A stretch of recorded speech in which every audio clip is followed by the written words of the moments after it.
เนาะบัดนี้ก็สิลองถามเบิ่งน้องไผกับสบายดีเด้อสบายดีและสวัสดีพ่อแม่พี่น้องทุกทีเนาะสุขสู่คนบ่ว่าอยู่ไหนแล้วก็ต่างประเทศดีต้อนรับเข้าสู่ช่องบาวบุญคงที่เก่าพ่อแม่พี่น้องมื้อนี้สิถามเรื่องราวของน้องไว้เนาะFC บางคนก็เพิ่นสิว่าเป็นห่วงหลายเนาะมันมาเอาให้บาวบุญคงมาเอาให้แม่นะเมื่อนี้ก็บาวบุญคงสิถามเรื่องหลานเนาะน้องไว้เพิ่นเพิ่นสิไปหรือบ่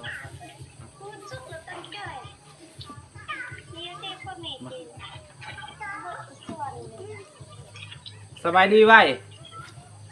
สบายดี FC บ้างเฮ็ดคลิปเด้อ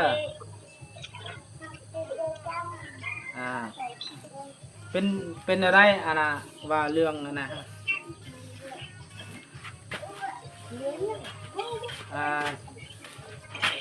บ่ไว้สิมาบ่อยู่นี่ฮะฮะว่าสิมาอยู่บ่อยู่นี่บ่คันบ่าวไปหับสิมาอยู่บ่บ่ฮู้อีได้บ่เพิ่นว่าบ่ฮู้นะพี่น้องยังเข้าโรงเรียนคันมาอยู่สิเข้าโรงเรียนอยู่นี่หั่นน่ะก็ลองปรึกษาเบิ่งทางลุงบ้างเห็น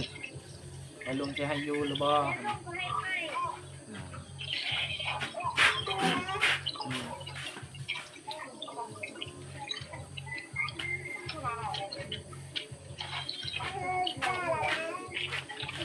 FC ไลน์ถามว่าเป็นห่วงน้องไว้ว่ามันเป็นเรื่องแบบนี้แล้วก็สิให้มันนะบ่าวมาฮับนะกันว่า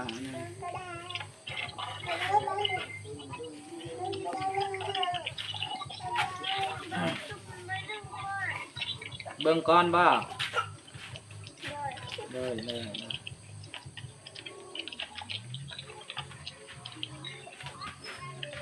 งั้นเอาในอัปไนเลยป่ะอัปไน กินข้าวกินน้ำเลยบ่อะไรแน่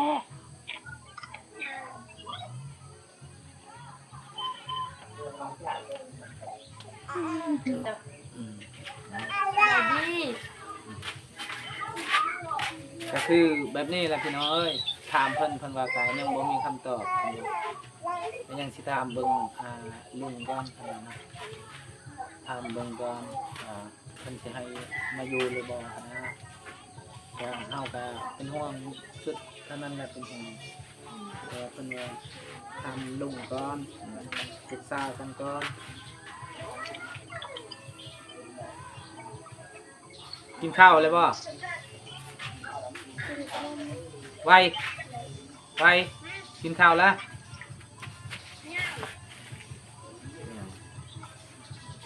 ไปโรงเรียนบ่มื้อนี้เป็นยังคือบ่ได้ไปโรงเรียนอันไหนซะฝนตกบ่อยู่พุ่นบ่ว่าอยู่บ้านฝนตกบ่โอ้ฝนตกเนาะโอ้สายโอ้ฝนตกนะอยู่นี่เศร้าแล้วฝนมื้อนี้ซ้อม4 มื้อนี่แหละสายก็ได้ก็วิทำนะ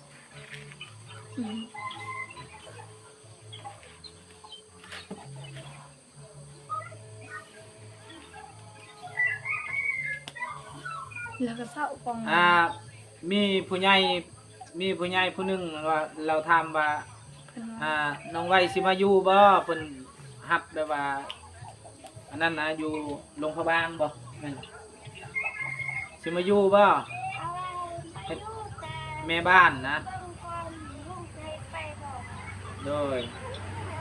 เรียนน้ำลองปรึกษาเบิ่งให้ลองปรึกษาเบิ่งลุงเบิ่ง เราเห็นในคลิปทางบาตูนแล้วเราแบบว่าสงสารนะสงสารแล้วเราจะให้แบบว่ามีหมู่เราอยู่อยู่โรงพยาบาลแล้วว่ามาฮับแบบว่าฮับแม่บ้านนี่แหละมาอยู่นะให้มาอยู่แล้วก็เราสิให้เงินเดือนเนาะเราว่าเวียกกะบ่หลายเพิ่นว่ามีแต่กับล้างถ้วยนึ่งข้าวนี่แหละกะบ่หลายนะล้างผักล้างงานนำเพิ่นนั่นแหละ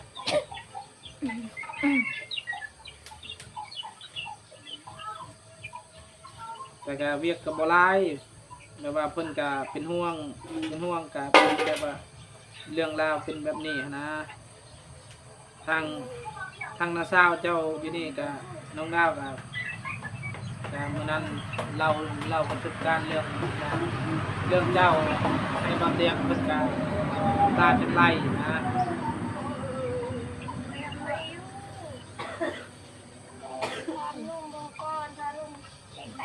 ไว้บ่อยากไปลิ้นบ่เฮือนเฮาบ่มาลิ้นเฮือนเฮาบ่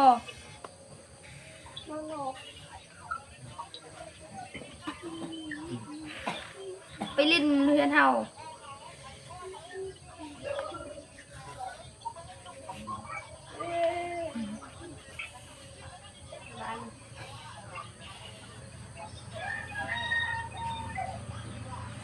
เอาสั้นก็มีเท่าซ้ำนี้เด้อไว้เด้อ ไป ไว้เอาไว้สิเนี่ย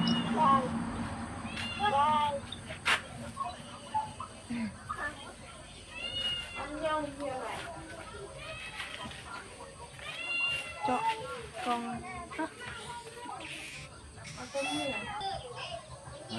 ตอนนี้ก็ถามแล้วพี่น้องถามว่าเรื่องน้องใบเนาะใบมังคงก็เป็นห่วงเนาะ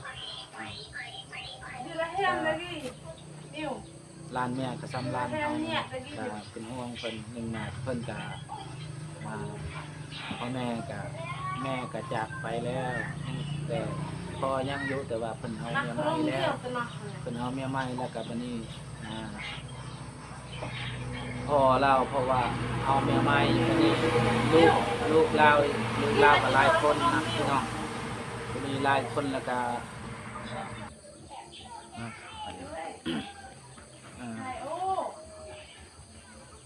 ทางแบบว่าทางแม่เพิ่นก็เสียแล้วพี่น้องก็คือกับเมียกับคือกับน้องดาวนี่พี่น้องพ่อแม่ก็เสียจากไปแล้วคือน้องดาวก็มีแต่อ้ายกับน้องดาวสองคน แล้วก็เลยแบบว่าทางป้าบุญคงให้แบบว่าเพิ่นคือสิเป็นคือเฮานี่แหละแม่ไม่ได้แม่พอเพิ่นก็เอาเมียใหม่พอดีมีน้องแน่มีอ้ายในกับน้องแน่ยังอยู่นำพ่อแม่เพิ่นก็แบบว่าเลี้ยงลูกหลายคนก็บ่ได้เพิ่นก็เลยให้ ให้ลุงเลี้ยงเลยน้องไว้ก็เลยแบบว่าอยู่นำลุงอยู่นำเพิ่น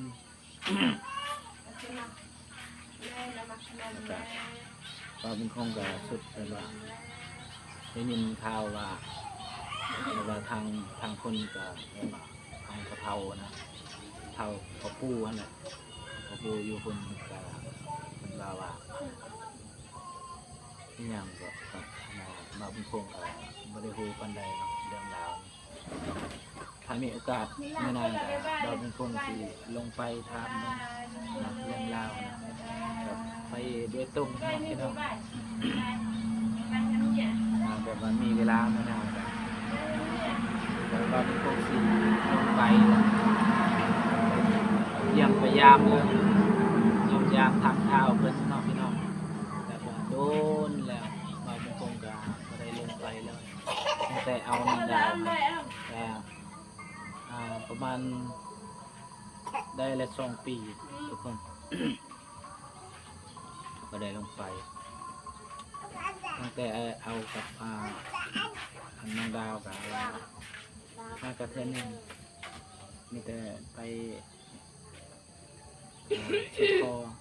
ยังไม่ได้แต่งเนาะน้องดาวก็ยังไม่ได้แต่งอยู่ดีลูกอยู่ดีสบายดีปะลุงมาลงสบายดีเด้อปะลุงสบายดีเด้อสบายดีแล้วสวัสดีเด้อปะลุงอ้าว คุณล่ะ ไปใช้มันเฮียนหรือวะไปเฮียนหรือวะไปเฮียนตั้งใจเฮียนเลยแล้ววันนี้บ่าวเป็นคงกะสิกินข้าวแล้วกะสิไปหุดข้าว หุดข้าวพี่น้องโง่เลยเจ้าเนี่ย ถ้าเบิ่งคลิปต่อไปเนี่ยบ่าวเป็นคง con kéo cho con đấy cái như không không ว่าสิไปหุดแต่มื้อนั้นอยู่แต่ว่าฝนตกตลอดก็หุดก็เลยว่าหุดแบบน้อยเดียวซื่อๆว่าลูกสาวกะดื้อแท้ดื้อแท้ลูกสาว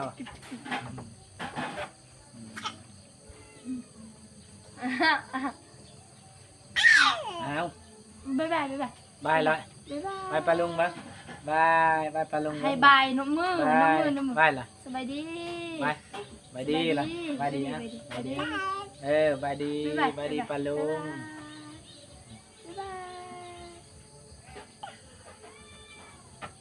hay bài đi nụ mưa hay nụ mưa bài đi บายดีเลยเอากะคือแบบนั้นแหละแบบบ่าวมีคงถามเบิ่งลานนั่นแหละเพิ่นว่ากะยังบ่ได้ฮู้ยังบ่มีคำตอบแบบว่ายังสิถามเบิ่งลุงก่อนนะแบบว่าลุงสิให้ไปหรือบ่นะลุงเพิ่นกะแบบว่าบ่มีลูกแน่เพิ่นก็เลยแบบว่าหักแพงลานก็ซ้ำลูกเพิ่นแหละแล้วเพิ่นสิให้ไปหรือบ่นะเพิ่นเลี้ยงแต่ยังน้อยเพิ่นเลี้ยงแต่ยังน้อยแต่คันว่าไว้สิมาอยู่นี่ก็เพิ่นแบบว่าเป็นห่วงนะกินฮอดนั่นแหละคนเพิ่นใจมาหรือบ่นะน้อง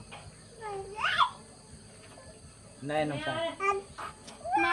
mà có mi mung น้องชาย แต่เพิ่นสิไปเฮียนได้สิเฮ็ดจังได๋เพิ่นสิไปเฮียนนี่ ไปเฮียนก็ไปเฮียนอยู่นี่แล้วแหละเพิ่นว่า เฮียนอยู่นี่เราขึ้นม.1 เฮาป .5 เด้เฮ็ดจังได๋ให้ราคาค่อยก่อนนี่แหละ ม.1 บ่น้องไว้ฮะ ม.1 เลยนะ